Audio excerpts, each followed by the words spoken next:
The Necklace by Guy de Maupassant. Read by Bob Neufeld.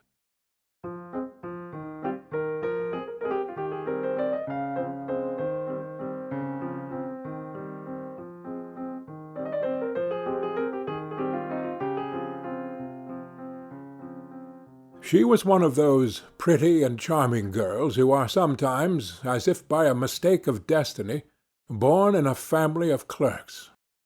She had no dowry, no expectations, no means of being known, understood, loved, wedded by any rich and distinguished man, and she let herself be married to a little clerk at the Ministry of Public Instruction. She dressed plainly because she could not dress well, but she was as unhappy as though she had really fallen from her proper station. Since with women there is neither caste nor rank, and beauty, grace, and charm act instead of family and birth. Natural fineness, instinct for what is elegant, suppleness of wit, are the sole hierarchy, and make from women of the people the equals of the very greatest ladies. She suffered ceaselessly, feeling herself born for all the delicacies and all the luxuries. She suffered from the poverty of her dwelling, from the wretched look of the walls, from the worn-out chairs, from the ugliness of the curtains.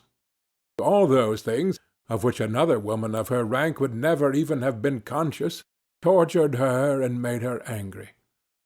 The sight of the little Breton peasant, who did her humble housework, aroused in her regrets which were despairing and distracted dreams.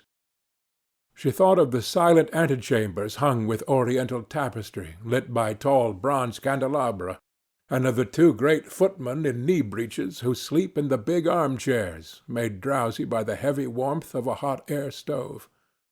She thought of the long salons fatted up with ancient silk, of the delicate furniture carrying priceless curiosities, and of the coquettish perfumed boudoirs made for talks at 5 o'clock with intimate friends, with men famous and sought after, whom all women envy and whose attention they all desire. When she sat down to dinner, before the round table covered with a tablecloth 3 days old, opposite her husband, who uncovered the soup tureen and declared with an enchanted air, "Ah, the good old pot-au-feu! I don't know anything better than that." She thought of dainty dinners, of shining silverware, of tapestry which peopled the walls with ancient personages and with strange birds flying in the midst of a fairy forest. And she thought of delicious dishes served on marvellous plates, and of the whispered gallantries which you listen to with a sphinx-like smile, while you are eating the pink flesh of a trout or the wings of a quail. She had no dresses, no jewels, nothing. And she loved nothing but that. She felt made for it. She would have so liked to please, to be envied, to be charming, to be sought after. She had a friend, a former schoolmate at the convent, who was rich, and whom she did not like to go and see any more, because she suffered so much when she came back. But one evening her husband returned home with a triumphant air, and holding a large envelope in his hand.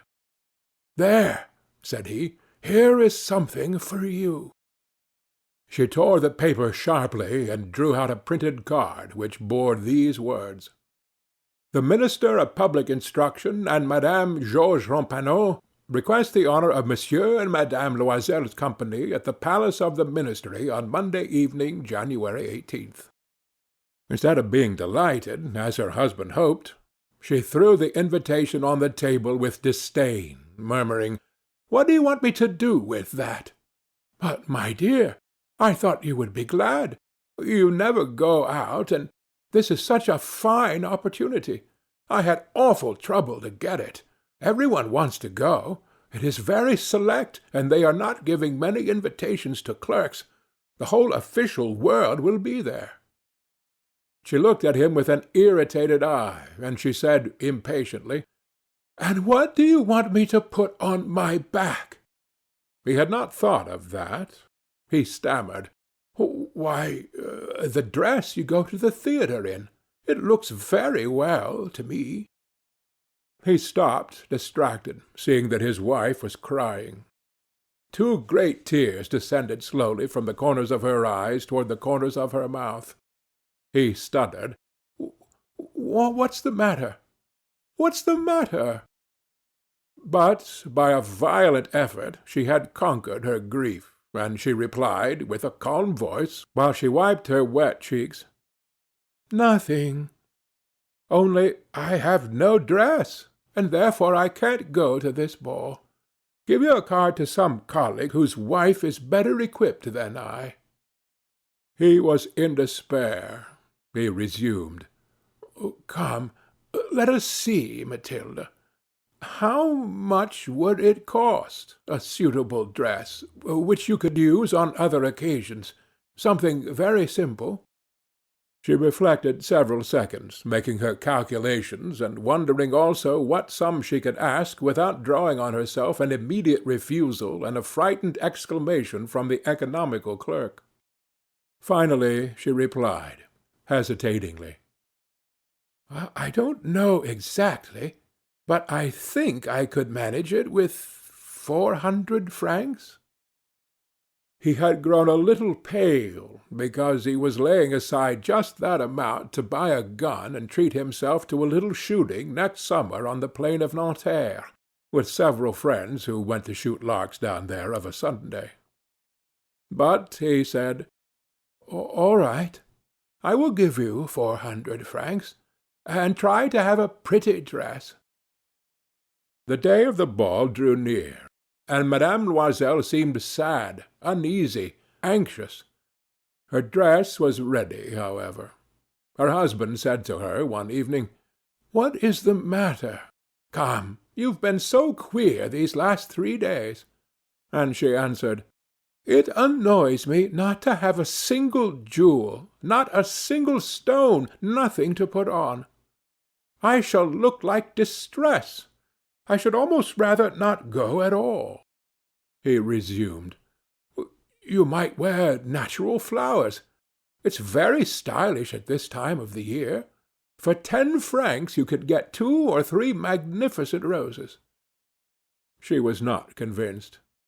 "No, there's nothing more humiliating than to look poor among other women who are rich." But her husband cried, "How stupid you are!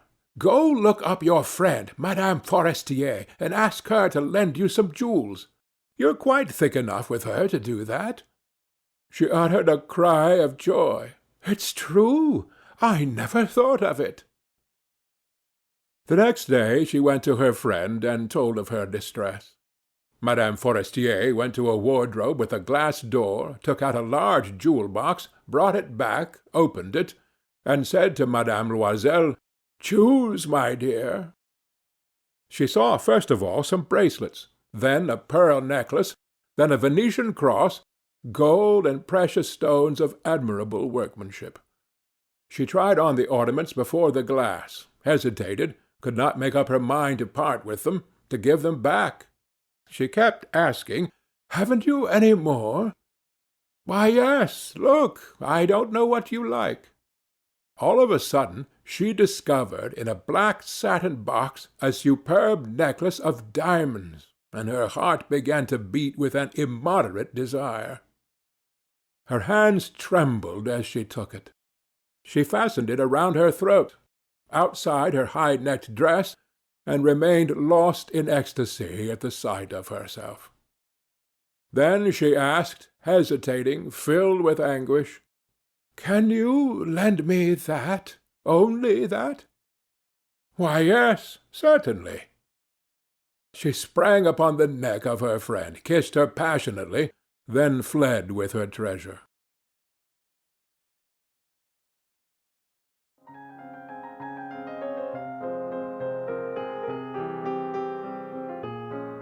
The day of the ball arrived. Madame Loisel made a great success. She was prettier than them all, elegant, gracious, smiling, and crazy with joy. All the men looked at her, asked her name, endeavored to be introduced. All the attachés of the cabinet wanted to waltz with her.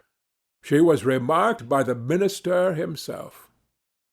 She danced with intoxication, with passion, made drunk by pleasure, forgetting all in the triumph of her beauty, in the glory of her success, in a sort of cloud of happiness composed of all this homage, of all this admiration, of all these awakened desires, and of that sense of complete victory which is so sweet to woman's heart.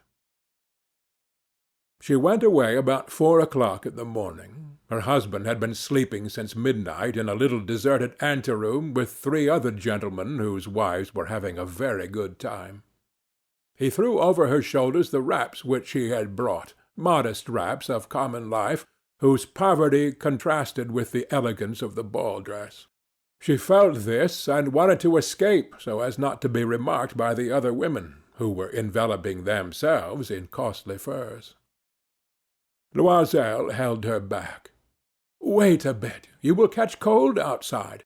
I will go and call a cab." But she did not listen to him, and rapidly descended the stairs.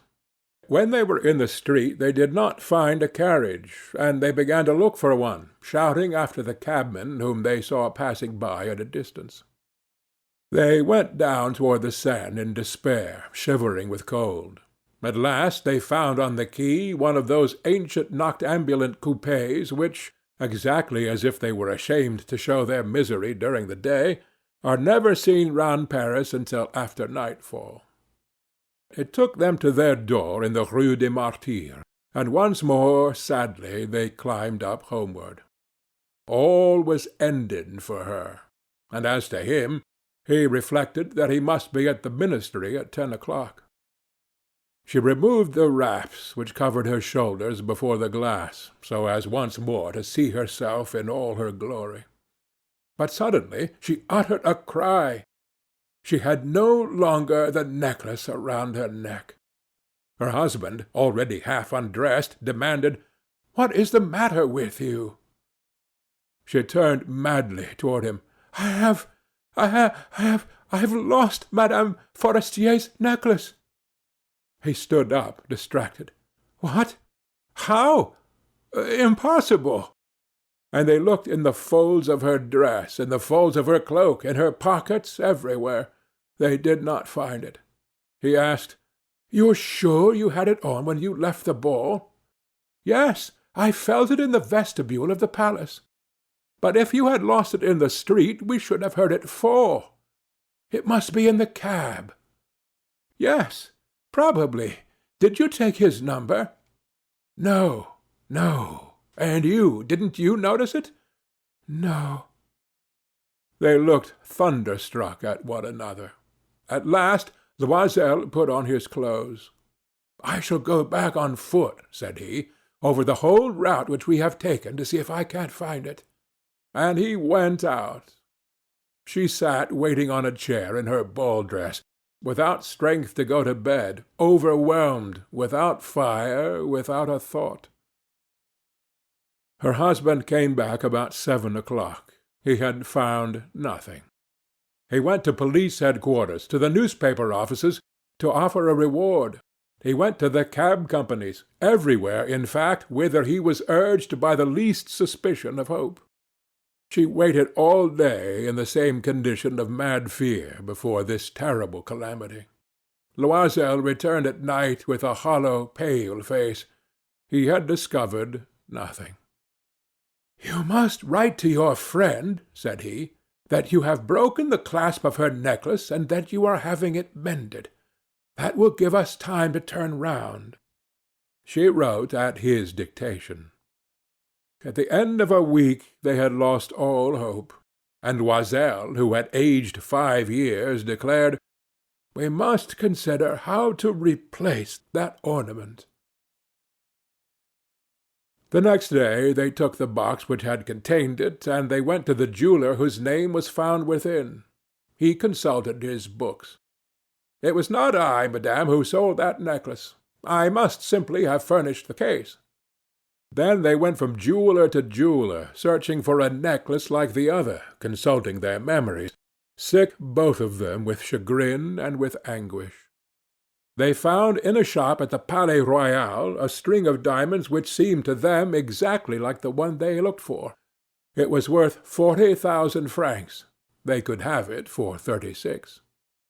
So they begged the jeweler not to sell it for 3 days yet, and they made a bargain that he should buy it back for 34,000 francs in case they found the other one before the end of February.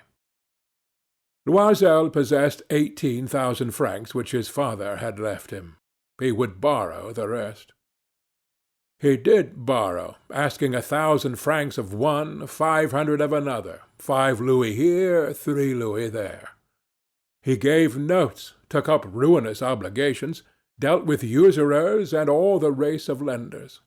He compromised all the rest of his life, risked his signature without even knowing if he could meet it, and frightened by the pains yet to come, by the black misery which was about to fall upon him, by the prospect of all the physical privations and of all the moral tortures which he was to suffer, he went to get the new necklace, putting down upon the merchant's counter 36,000 francs. When Madame Loiseau took back the necklace, Madame Forestier said to her, with a chilly manner, "You should have returned it sooner. I might have needed it." She did not open the case, as her friend had so much feared. If she had detected the substitution, what would she have thought? What would she have said? Would she not have taken Madame Loisel for a thief? Madame Loisel now knew the horrible existence of the needy. She took her part, moreover, all on a sudden, with heroism. That dreadful debt must be paid. She would pay it. They dismissed their servants. They changed their lodgings. They rented a garret under the roof. She came to know what heavy housework meant, and the odious cares of the kitchen. She washed the dishes, using her rosy nails on the greasy pots and pans. She washed the dirty linen, the shirts, and the dishcloths, which she dried upon a line. She carried the slops down to the street every morning, and carried up the water, stopping for breath at every landing. And, dressed like a woman of the people, she went to the fruiterer, the grocer, the butcher, her basket on her arm, bargaining, insulted, defending her miserable money sou by sou. Each month they had to meet some notes, renew others, obtain more time. Her husband worked in the evening making a fair copy of some tradesman's accounts, and late at night he often copied manuscript for 5 sous a page. And this life lasted 10 years.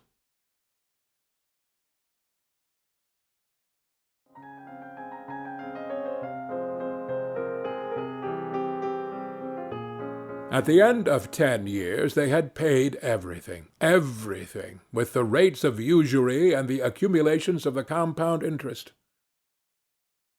Madame Loisel looked old now. She had become the woman of impoverished households, strong and hard and rough. With frowsy hair, skirts askew, and red hands, she talked loud while washing the floor with great swishes of water. But sometimes, when her husband was at the office, she sat down near the window, and she thought of that gay evening of long ago, of that ball where she had been so beautiful and so fêted. What would have happened if she had not lost that necklace? Who knows? Who knows? How life is strange and changeful! How little a thing is needed for us to be lost or to be saved! But one Sunday, having gone to take a walk in the Champs-Élysées to refresh herself from the labors of the week, she suddenly perceived a woman who was leading a child. It was Madame Forestier, still young, still beautiful, still charming. Madame Loisel felt moved. Was she going to speak to her? Yes, certainly. And now that she had paid, she was going to tell her all about it. Why not? She went up. "Good day, Jeanne." The other, astonished to be familiarly addressed by this plain goodwife, did not recognize her at all, and stammered, "But, madame, I do not know. You must have mistaken." "No, I am Mathilde Loisel." Her friend uttered a cry. "Oh, my poor Mathilde! How you are changed!" "Yes, I have had days hard enough since I have seen you, days wretched enough, and that because of you." "Of me? How so? Do you remember that diamond necklace which you lent me to wear at the ministerial ball?" "Yes." "Well, I lost it." "What do you mean? You brought it back." "I brought you back another just like it. And for this we have been 10 years paying. You can understand that it was not easy for us who had nothing. At last it is ended, and I am very glad." Madame Forestier had stopped. "You say that you bought a necklace of diamonds to replace mine?" "Yes." "You never noticed it then? They were very alike." And she smiled with a joy which was proud and naive at once. Madame Forestier, strongly moved, took her 2 hands. "Oh, my poor Mathilde!